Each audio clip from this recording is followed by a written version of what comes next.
Yo, what's going on, guys? It's your boy. Welcome back to another video. So once again, following along with my little Scream series, I am so excited about this. I am going to be watching Scream 5, which isn't actually called Scream 5. It's just called Scream 2020, I believe. Not 2020, 2022, I believe. I'm incredibly excited about this movie. I will go ahead and say this right off the bat. If you guys have been following along with my little Scream series that I've been doing, I've never seen or heard or seen anything from any of the first four Scream movies. I am finally to the point where I've seen some of the stuff that happens in it, and I've heard some of the things that happen to it. So for the first time, I am not going into this movie fully blind. Also, I did a little bit of research because I was confused about the continuity and about, this one has a totally different name. So is it a new thing? Is it not a new thing? What's going on with it? And so that being said, I'm not going into this one as blind, but I am going to go watch Scream 5 for the first time, and I will give you guys my initial thoughts and reactions.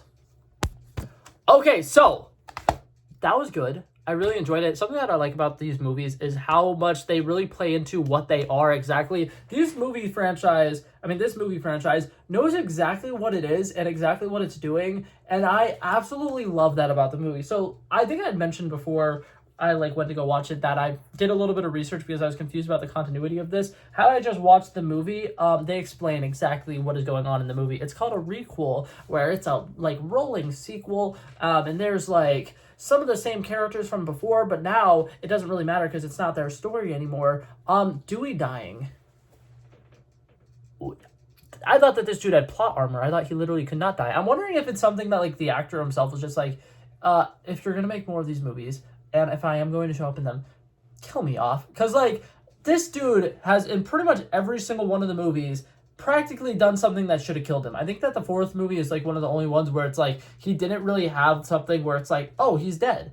I think that towards the end of the movie, he probably, got hit in the head with, the, whatever the weird metal pan is. We're talking about the wrong movie. We're going to start talking about the right movie. So, Scream 5.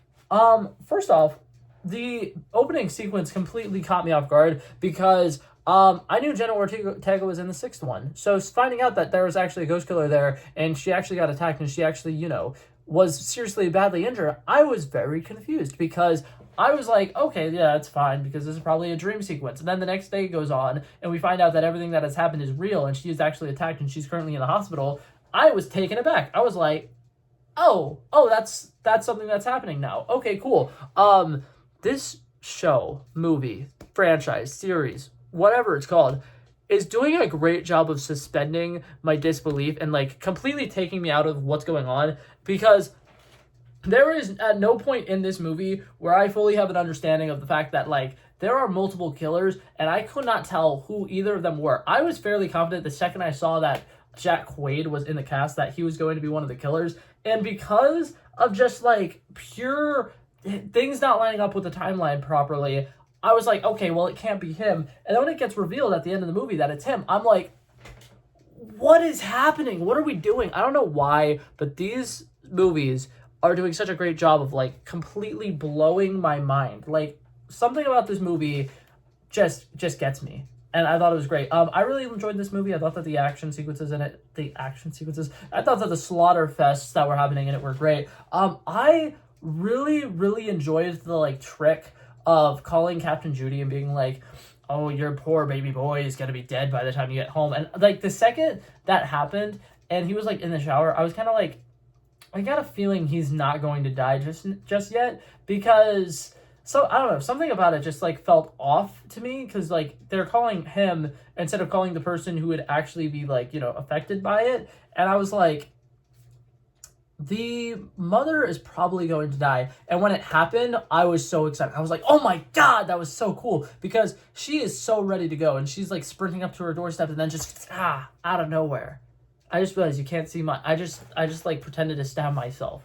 But yeah, I thought that was great. That entire sequence was fantastic. I really love the way that they drew out the fact afterwards when the guy from 13 Reasons Why, I don't remember the actor's name right now and I feel incredibly bad about it. But when Wes is the name of the character, is walking around his house, and just every time he opens up a pantry and they show it at just the right angle where you can't see anything behind it, and you're okay, somebody's about to jump out, somebody's about to jump out, somebody's about to jump out, nope.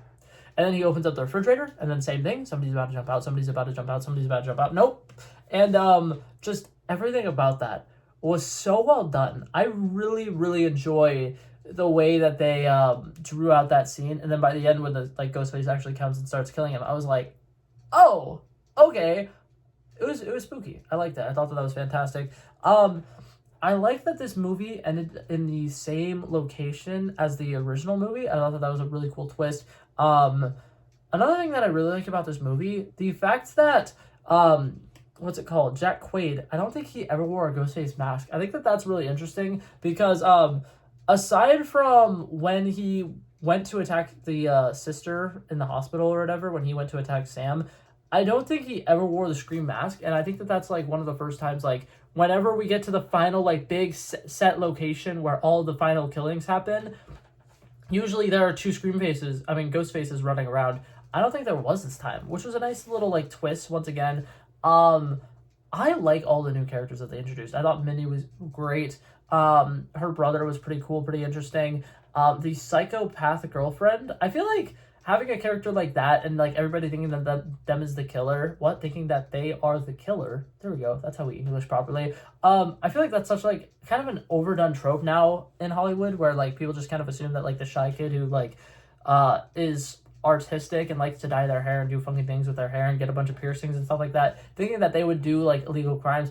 Maybe I'm just thinking that because like that's essentially what happened with Stranger Things season 4, and everybody's like, oh my god, Eddie is such an amazing character and they need to do more characters like this. But like they've been doing that archetype for a while, like where you just have this character who looks like, you know, they would probably be a killer and then, you know, they end up not being a killer. I don't know. But yeah, this movie did a good job with like kind of like alluding who the killers were. I feel like at no point in the movie did I really think that Amber was it. And it wasn't because like, oh, she wasn't suspicious. It was because she was like such a background character. Like, I don't know if they did that intentionally, but like the entire time they would show sequences of the best friend group or whatever, she was like barely doing anything. Like almost the entire time she was just kind of like there. And it just, something about her just felt insanely off. And what's it called? The like one clue that I think really like kind of helped us kind of have an understanding of the fact that it was her was when Tara, who is Jenna Ortega's character, is in the hospital. She's like so overly protective and she's like telling people when they should and should not be in the room, and like something about that to me just felt like so like weird, but I don't know. But yeah, that being said, I like these movies. I thought they were great. I thought this was a good addition to the franchise. But yeah, out of all of them so far, I feel like I really like this one because they were able to bring in the phone calls without it being weird. Like, I feel like that was one of the probably the hardest challenges with making these movies nowadays, is trying to find out like how to have the phone call happen and have people like actually, you know, pick up the phone, because 90% of the teenagers these days would not actually pick up the phone. But yeah, I thought it was solid. I really enjoyed it. I'm gonna give it a solid 78 out of 100. I think it's right on par with all of the rest of the movies. I don't think it does anything too special. But I liked it, and I thought it was fun. But yeah, that was it for this video, guys. If you liked it, feel free to like and subscribe. Tomorrow I'm going to be watching and reviewing Scream 6, which is the one that came out this year. And then on Halloween, I'm going to be ranking all 6 of these movies amongst each other. So stay tuned for that. But that being said, I'm going to head out now. Peace out.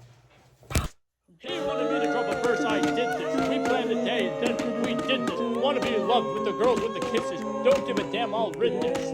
I like this when I run the distance. I run a 5K, you go ballistics. I wanna live within the business. Buy more than what's on the clearances. You're getting big cause I know you're a physicist. I wanna deny this shit, I'm unlimited.